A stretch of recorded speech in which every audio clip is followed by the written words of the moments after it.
नमस्कार, न्यूज़ अड्डा पे आप सभी का स्वागत है। जय हिंद, जय भारत। और आज बात करेंगे वेस्ट बंगाल में, पश्चिम बंगाल में दिन ब दिन बद से बदतर होते हालात के।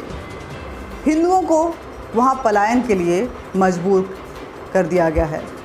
घर के घर खाली हो गए हैं, गांव के गांव वीरान हो गए हैं।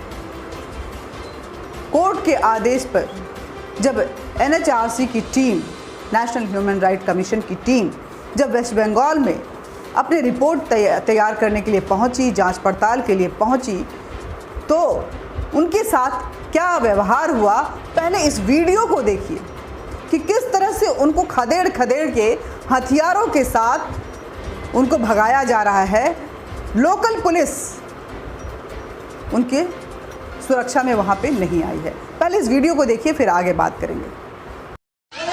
দেখুন, আজকে হিউম্যান রাইটস থেকে কেপিসির ভেতরে এসেছিল, কি পরিস্থিতি।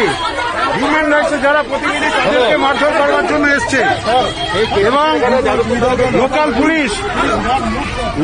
পুলিশ সেই অর্থে কোনো মুভ করেনি। লোকাল পুলিশ সেই অর্থে কোনো মুভ করেনি। ফোন নম্বর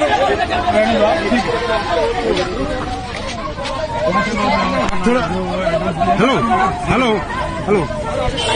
अब ये क्या देखा है बोलो। देखिए, मैं हाई कोर्ट ने जो कमेटी बनाई थी, उस कमेटी के मेंबर के नाते, vice chairman of the national commission for minorities के नाते, जो हमारे पास कंप्लेंट्स थी, जो high court, Kolkata high court के पास कंप्लेंट्स थी, उन कंप्लेंट्स को देखने के लिए यहाँ पर आए थे।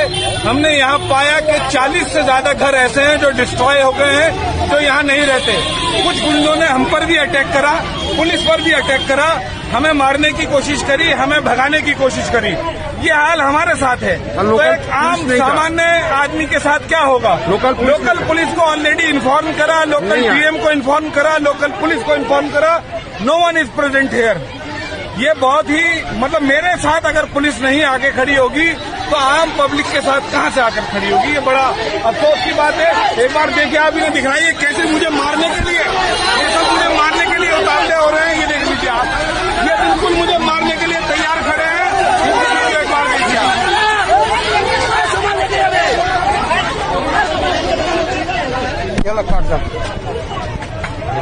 ये मुझे ना। तो आपने देखा कि किस तरह से NHRC के अधिकारियों को भी, उनके जांचकर्ताओं को भी पश्चिम बंगाल में कोई मरम्मत नहीं मिल रही है। पश्चिम बंगाल में दरअसल एक ऐसी सरकार आई हुई है जो इस संविधान में विश्वास ही नहीं रखती है, उसको भारत में विश्वास नहीं है। वो तुष्टीकरण की राजनीति करते करते सत्ता के लोभ में इस कदर उसकी ज़मीर मर चुकी है कि लोगों की मौत उसे दिखाई नहीं देती है। उसका कहना है कि उसके राज्य में कोई हिंसा नहीं होता, और उसका कहना है कि कोर्ट कहीं ना कहीं दबाव में काम कर रही है। उसका ये भी कहना है कि पश्चिम बंगाल में नेशनल ह्यूमन राइट कमीशन का कोई कार्यक्षेत्र है ही नहीं, अधिकार है ही नहीं।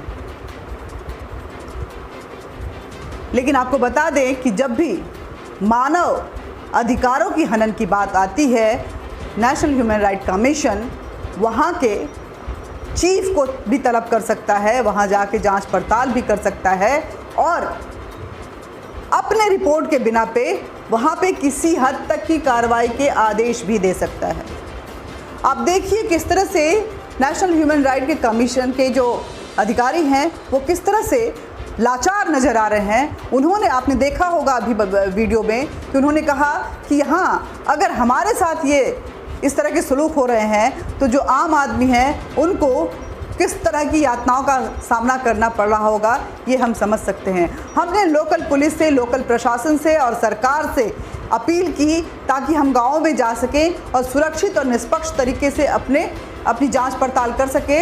लेकिन हमारे बार बार गुहार के बाद भी न सरकार की तरफ से कोई सहयोग मिला, न प्रशासन की तरफ से, और न ही पुलिस की तरफ से।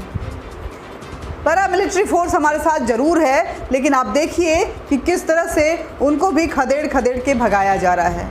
ये हालात हैं पश्चिम बंगाल के, जहाँ से गांव के गांव हिंदू जो है पलायन कर चुके हैं।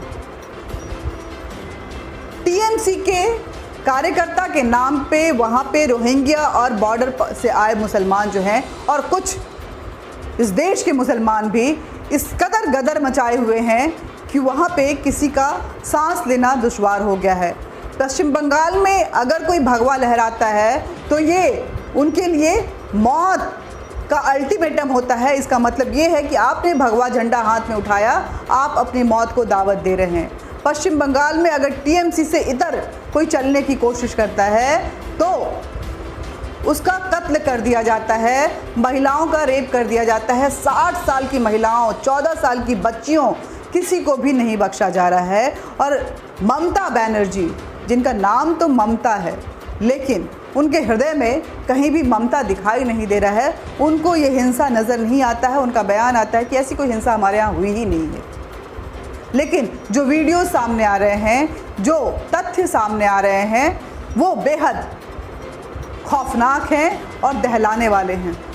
एनएचआरसी ने कोर्ट को अपनी रिपोर्ट सौंप दी है। इस रिपोर्ट पे हर एक ज़मीनी हकीकत को बयां किया गया है। अब देखना ये होगा कि कोर्ट जब अगली सुनवाई में इन सभी तथ्यों पे बातचीत करना शुरू करेगी तो आखिर क्या नतीजा निकलता है, या फिर चुनी हुई सरकार है इसलिए 5 साल रहना एक मजबूरी हो जाएगा और हिंदुओं को वहाँ से पलायन उनकी बदकिस्मती। क्या जनता इसीलिए किसी सरकार को चुनती है कि वहाँ पे हाहाकार मच जाए? क्या मैं अगर किसी नेता को पसंद नहीं करती हूँ तो मेरे लिए ये मौत का दस्तक हो सकता है? ये हालात हैं पश्चिम बंगाल के।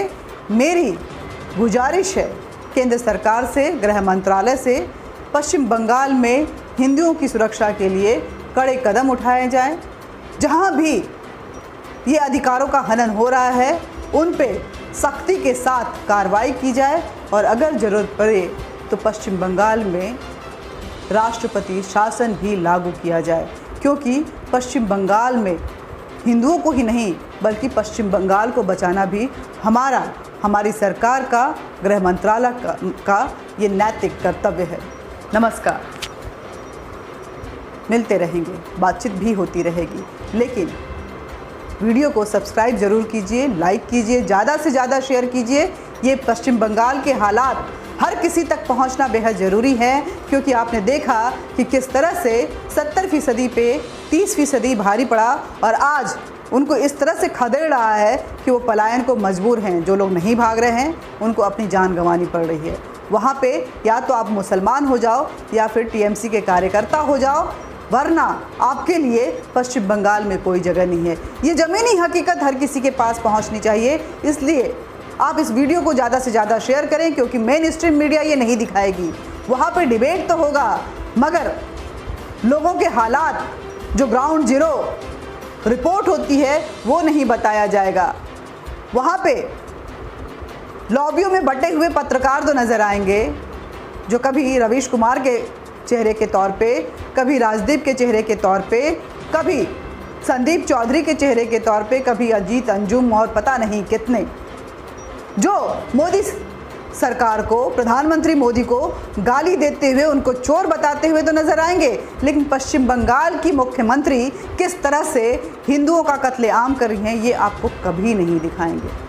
आपके लिए ज़रूरी है कि आप अपने वजूद को कायम रखने के लिए सच्चाई तक पहुँचें। वीडियो को ज़रूर देखें, लाइक करें, सब्सक्राइब करें और शेयर करें। नमस्कार, जय हिंद, जय भारत।